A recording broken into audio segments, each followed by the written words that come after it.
Now you're in this new position as a leader, and you're looking at all these athletes, these young guys who are already at the very top of the world.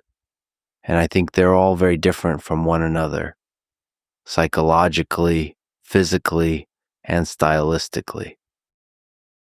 What can you say as a coach? I know you're not a coach, but as a leader, how do you figure out what each person needs? Like now, we were watching Umar prepare. Yeah. That each person needs something different. Yes, everyone is different. Different styles, different mentalities, different mindsets, different approaches to fight week and to preparation as a whole. But you have to adapt to all of it. Here, you can't just take one approach. Let's say we take my approach and apply it to everyone else, to Usman, Islam, and Umar. It doesn't work like that. Everyone needs their own approach. I knew them since they were nobody, and I know them now when they are the best. So you have to treat each one differently. I'm very lucky to have Javier Mendez. He's been by my side since 2012. And when I became a coach, after I finished my career, he was there with me as a coach. I switched from being a fighter to a coaching role. My father was no longer with us, and together with Javier Mendez, we've been guiding them for these last 6 years, and his experience helps me tremendously.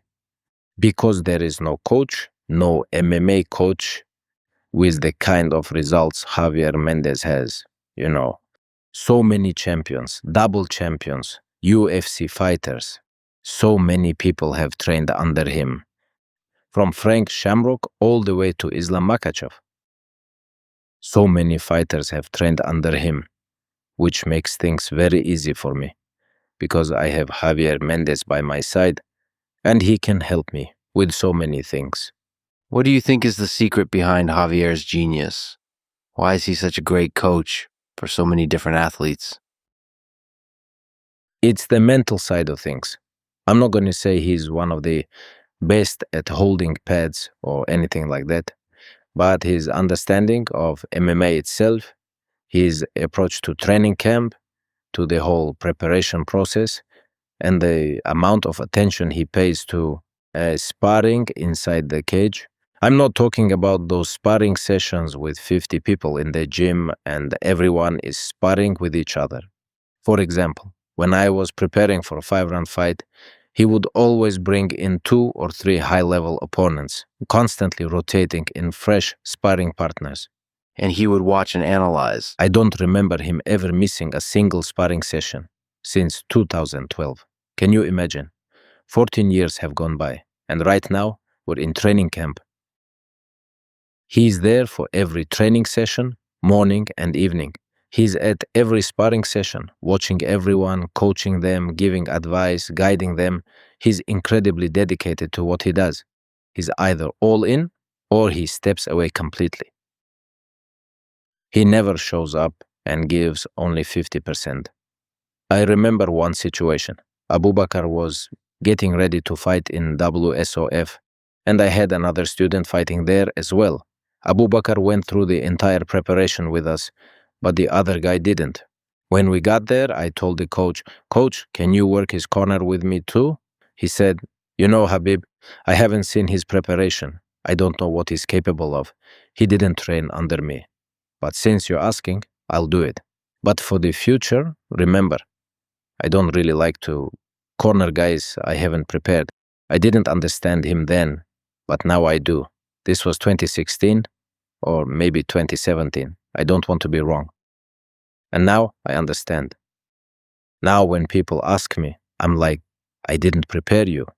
I don't know how ready you are. I'm not ready to go in there and give all my energy to someone who didn't go through camp with me. Now I understand that. At that time, I told the coach, "Can you come out and corner him with me?" He said, "No problem."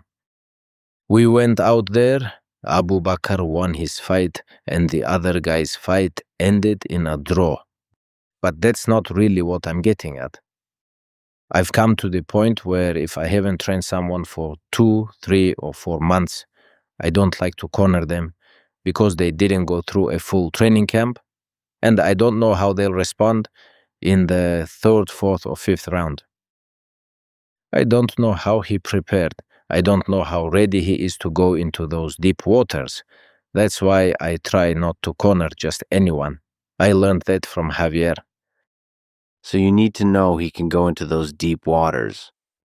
How deep he can go. I need to know exactly what he's capable of.